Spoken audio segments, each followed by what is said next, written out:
Tema minggu ini dalam pemberitaan mendengar dan menyelidiki firman Allah. Mendengar dan menyelidiki firman Allah. Kisah Rasul 17 ayat 10 sampai ayat 15. Kekasih-kekasih Tuhan, terkait tema hari ini, mendengar dan menyelidiki firman Allah. Mendengar dan menyelidiki ini dua kata yang berbeda. Tentu beda maknanya.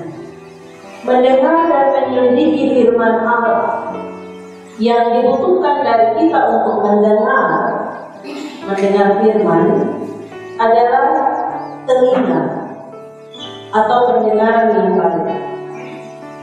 Dan untuk menyelidiki firman Allah dibutuhkan otak, akal budi pikiran yang baik. Tetapi telinga atau pendengaran kita dan pikiran atau akal budi akan berfungsi dengan baik apabila hati nurani kita baik. Kepada saudara yang terkasih, hati adalah pusat segala yang baik, tetapi juga yang jahat. Ada peribahasa yang mengatakan pikir itu pelita hati. Artinya segala sesuatu yang kita pikirkan lahir dari dalam hati. Lukas 6 ayat 45 mengatakan orang yang baik mengeluarkan barang yang baik dari perbendaharaan hatinya yang baik, dan orang yang jahat mengeluarkan barang yang jahat dari perbendaharaannya yang jahat, karena yang diucapkan mulutnya meluap dari hatinya. Bapak saudara yang terkasih, dengan demikian jelas bahwa hati adalah pusat segala hal baik, tetapi juga hal jahat. Dikasih Tuhan, suatu hal yang tidak mudah bagi kita di zaman ini, di mana banyak orang makin membenci kebaikan dan kebenaran. Bukankah demikian? Sehingga orang-orang seperti itu selalu menciptakan hoax di mana-mana, mengutamakan kepentingan diri dari persekutuan dan kelompok. Adanya keinginan untuk terus menciptakan permusuhan di mana-mana. Berbagai bentuk kejahatan dan perbedaan yang berujung pada perselisihan dan usaha diam-diam menjatuhkan orang lain yang hidup benar. Bapak saudara yang terkasih, sehingga orang yang hidup dalam kebenaran selalu saja dibenci, bahkan dengan licik dan tekun menghasut orang lain, menimbulkan kecemburuan, berharap supaya banyak orang iri hati terhadap dia. Itulah tantangan zaman yang kita hadapi di mana-mana, termasuk dalam gereja Tuhan di berbagai tempat. Hari ini kita belajar dari Rasul Paulus, seorang penginjil yang setia dalam tugas memberitakan Injil Kristus. Walaupun dalam kesetiaannya terhadap panggilan pelayanan memberitakan Injil itu, Paulus harus berhadapan dengan tantangan penolakan, dan tidak sedikit yang membencinya. Tetapi dia tetap setia dalam menjalankan tugas pelayanannya. Orang-orang Yahudi di Tesalonika menutup hati rata-rata terhadap pemberitaan Injil Kristus. Di saat Paulus berada di Tesalonika, akhirnya Paulus memutuskan tinggalkan Tesalonika karena mereka membenci kekristenan, dan berangkatlah Paulus ke tempat yang namanya Berea untuk memberitakan Injil di sana. Justru kekasih Tuhan, orang-orang Yahudi yang ada di Berea menyambut Paulus dengan baik, menyambut kehadirannya dengan baik menyambut pemberitaan Injil yang dilakukannya dengan baik. Mereka orang-orang yang baik hati. Ayat 11a mencatat bahwa orang-orang Berea membuka hati menerima Injil keselamatan di dalam Yesus. Mama kasih Tuhan, mereka bersatu hati merespon dengan baik pemberitaan Injil Kristus yang disampaikan oleh Paulus. Kemudian dalam ayat 11b kita temukan di sana bahwa mereka menyelidiki perjanjian lama untuk menguji kebenaran Injil yang diwatakan. Kasih Tuhan, itulah bukti kebaikan hati orang-orang Berea yang membuka hati menerima Injil, lalu menyelidiki untuk menguji kebenaran Injil yang disampaikan. Tentu yang disampaikan oleh Paulus. Pemahaman saudara yang terkasih, hati dan pikiran mereka benar-benar tertuju pada Injil Kristus. Dengan ketulusan hati mereka menerima Injil Kristus, tetapi juga dengan akal budi mereka menyelidiki keselamatan sejati di dalam Yesus Kristus. Pertanyaannya, mengapa demikian? Supaya mereka semakin memiliki pengertian yang benar dan lengkap tentang Yesus Kristus yang menyelamatkan. Dan dengan demikian mereka akan bertumbuh dalam iman yang teguh akan Kristus. Mama saudara-saudari yang terkasih dalam kasih Kristus, kehidupan orang-orang Berea sepenuhnya diarahkan pada Kristus. Mereka persiapkan hidup sepenuhnya menerima dan mengasihi Kristus dengan segenap hati dan dengan segenap akal budi. Kita bisa mencatat beberapa hal penting dari sikap-sikap orang Berea itu. Yang pertama, ada penerimaan yang baik terhadap Injil yang berisi tentang kebenaran Kristus. Kekasih Tuhan, kita lihat itu di ayat 21a. Karena ada sikap menyelidiki kitab suci, maka kebenaran mereka temukan bahwa Yesus Kristus itu anak Allah yang menyelamatkan. Dan kebenaran itu sudah dinubuatkan dalam perjanjian lama. Sebelum Sang Mesias hadir dan lahir ke dalam dunia, sudah dinubuatkan dalam perjanjian lama. Mereka tahu dari mana? Mereka menyelidiki kitab suci dan mengetahui. Pemahaman saudara yang terkasih jelaskan bahwa berita Injil tentang Yesus itu adalah penggenapan nubuatan tentang Yesus. Dengan demikian Injil yang diberitakan oleh Paulus tentang Yesus Kristus yang menyelamatkan itu diterima dan pertobatan terjadi atas hidup mereka. Terjadi pembaruan secara menyeluruh atas kehidupan mereka. Dengan kata lain, terjadi pertobatan. Pemahaman saudara yang terkasih, hal yang kedua kita temukan dalam ayat 12b. Ada keterangan di situ tentang Injil Kristus menjangkau banyak orang. Tidak hanya untuk orang tertentu, tidak hanya untuk orang-orang spesial atau khusus, tetapi bagi semua, berlaku secara universal bagi banyak orang. Akhirnya banyak orang menjadi percaya karena kesediaan orang Yahudi di Berea menerima Injil tentang Yesus Kristus yang menyelamatkan, dan kehidupan mereka menjadi kesaksian bagi banyak orang, termasuk orang-orang non-Yahudi, termasuk di dalamnya perempuan-perempuan Yunani terkemuka yang disebut dalam teks ini. Mereka juga dimenangkan bagi Kristus. Bapak saudara yang terkasih, sukacita Paulus keluar karena banyak orang Yahudi dan Yunani telah dimenangkan bagi Yesus Kristus. Mereka telah percaya dengan sungguh bahwa Yesus Kristus itu adalah Mesias. Walaupun demikian, tidak sedikit orang yang membenci Paulus. Sekali lagi, tidak sedikit orang yang membenci Paulus. Ada tindakan-tindakan licik dari orang-orang Yahudi Tesalonika di Berea. Akhirnya Paulus juga diungsikan. Tetapi terpenuhi kesungguhan hati orang-orang percaya Berea yang rindu untuk bertumbuh dalam iman akan Kristus.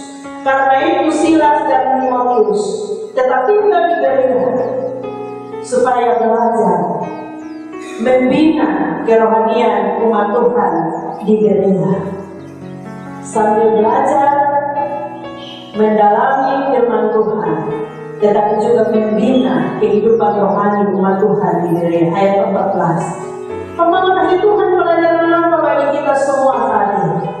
Yang pertama, tantangan selalu ada saat Injil Kristus diberitakan. Selalu saja ada sikap penolakan terhadap Injil Kristus. Siapa mereka yang menolak itu?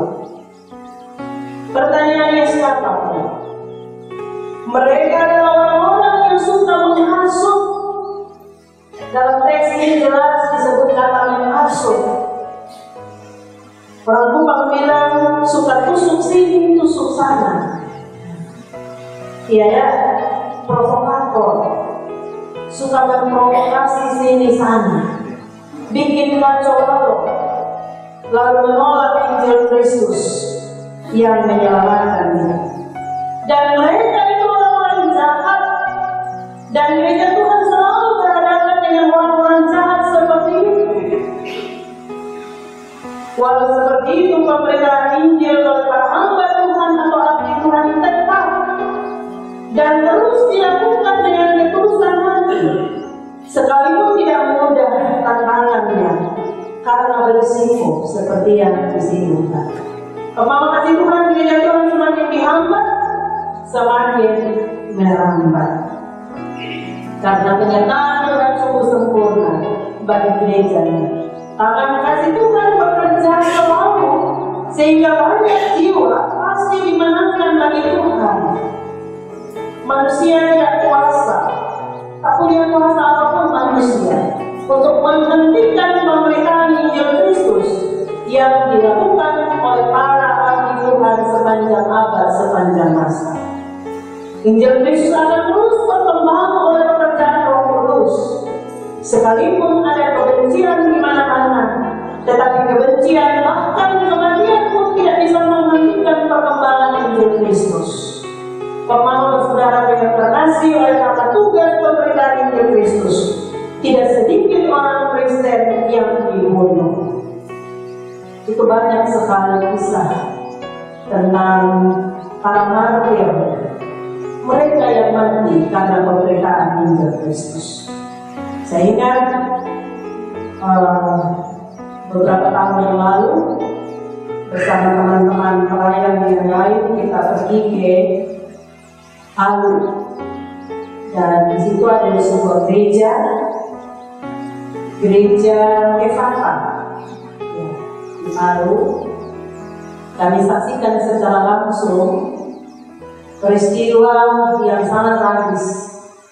Seorang pendeta ditembak mati saat dia berkhotbah di atas mimbar. Dia khotbah pada ibadah pertama kebaktian sore.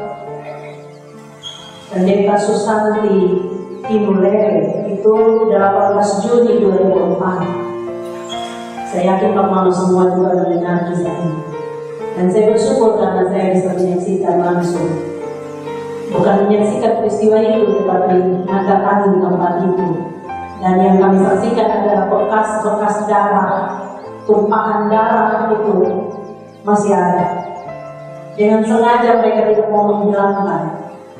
Dan itu benar bersejarah bahwa gereja dalam pertumbuhan iman dihambat oleh berbagai-bagai kejahatan dunia, tetapi semakin dihambat semakin merambat.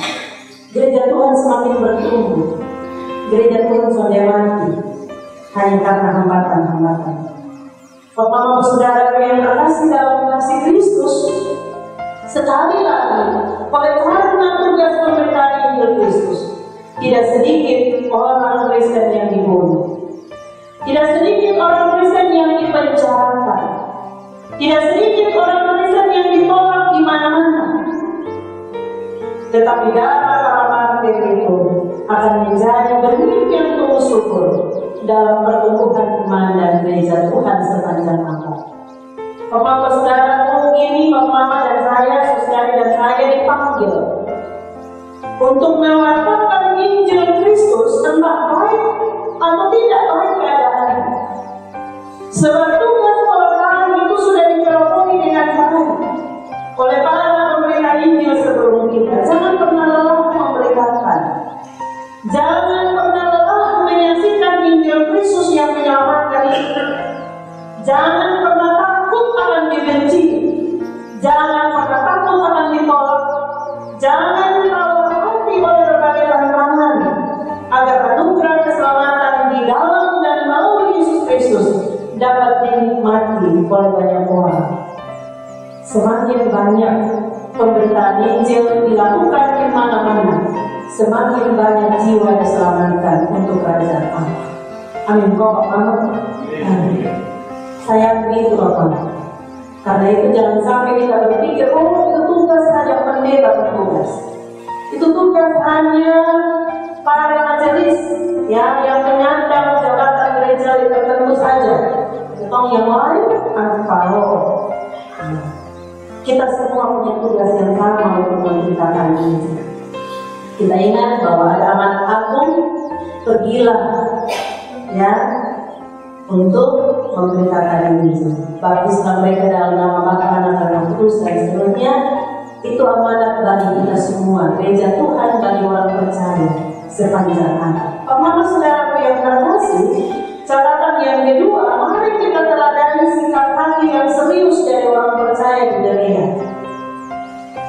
Sikap hati yang serius dari orang-orang percaya di gereja itu patut diteladani dalam menyelidiki kitab suci supaya kita juga bertumbuh dalam iman akan Kristus. Ada lagu anak sekolah minggu yang tidak asing di telinga kita, yakni baca kitab suci, doa tiap hari, doa tiap hari, doa tiap hari, baca kitab suci, doa tiap hari kalau mau tumbuh. Ya Bapak mau melanjutkan sebentar. Kalau mau tumbuh, maka anak sekolah minggu biasa menyanyi kasih kita baca kitab suci, doa tiap hari. Kalau mau tumbuh, Bapak saudara yang terkasih, proses menjadi orang Kristen bermula dari menerima Injil, sekaligus menerima Kristus dalam hidup, lalu menyerahkan hidup sepenuh pada Kristus dan mengimani Kristus tiap-tiap hari di segenap hidup dan karya layan kita di berbagai bidang kehidupan. Percaya kepadanya, lalu mempercayakan segenap hidup kepadanya. Berarti tidak hanya stop percaya, tetapi harus dibarengi dengan mempercayakan segenap hidup kepadanya. Itu berarti hidup kita harus berakal, bertumbuh, berbuah, dibangun di atas Kristus. Dan semua itu tidak secara instan, tidak secara instan, ya, tetapi lewat proses. Sehingga yang dibutuhkan dari kita orang percaya adalah kesediaan hati yang tulus terbuka untuk menerima berita firman, lalu menyelidiki atau menggali firman Allah itu secara benar dan tepat. Dengan kata lain, mau belajar dari firman Allah itu untuk pertumbuhan iman kita pada Kristus. Mama saudara yang terkasih, jangan hanya kita mau menjadi Kristen part-time, tetapi full-time. Part-time artinya hanya waktu-waktu tertentu saja saya Kristen. Kemudian waktu-waktu selanjutnya susah jelas saya. Kristen Katepela, Kristen Napas satu-satu. Bapak suka Kristen Napas satu-satu. Natal dan Paskah, tetapi dia hadir juga di satu-satu hari. Jadi kalau Natal ada tanggal 24, 25, 26, nanti dia pilih tanggal 25 saja. Paskah juga begitu, jadinya napas satu-satu. Natal dan Paskah hanya satu-satu hari. Kemudian apa lagi? Ada banyak istilah Kristen Calo, Kristen KTP, dan seterusnya. Tentu kita tidak menjadi orang Kristen seperti ini. Full time, bukan part time. Pemahaman saudara yang terkasih dalam kasih Kristus, jadilah orang Kristen yang memiliki kerinduan untuk bertumbuh dalam pengenalan yang benar akan Yesus Kristus melalui doa, baca Alkitab, dan menyelidiki Alkitab. Orang yang selalu buka hati bagi firman Tuhan akan mengalami pembaruan hidup. Semakin hari semakin baik seturut kehendak Tuhan. Bagaimana cara mendengar suara Allah? Caranya adalah pelajari Alkitab sebagai suara Allah. Mengapa demikian? Karena Alkitab itu adalah firman Allah dan Allah sendiri. Allah menyatakan diri secara khusus kepada orang-orang percaya melalui Alkitab dan melalui Yesus Kristus yang telah lahir, menderita, mati, bangkit untuk menyelamatkan kita manusia. Tentang Yesus Kristus juga kita pelajari dari Alkitab. Jangan cari dari sumber-sumber lain yang menyesatkan. Hati-hati, kita mesti berwaspada soal menyelidiki Alkitab ini, karena ada juga banyak sumber yang menyesatkan. Tetapi mari kita belajar dari firman Allah. Itu sumber yang tepat, yang benar, kebenaran yang sejati kita temukan di dalam. Karena itu Bapak Mama, jangan kita cari-cari alasan untuk tidak mau membaca, belajar, mendengar, menyelidiki Alkitab. Alasan kadang-kadang untuk membuat alasan ini, Bapak Mama, itu semuanya karena orang terlalu lama. Beta semua belajar Alkitab pusing sekali. Kita mau kalau ahli musuh kita mesti sekolah teologi dulu. Pokoknya banyak alasan kita buat untuk tidak mempelajari kitab suci.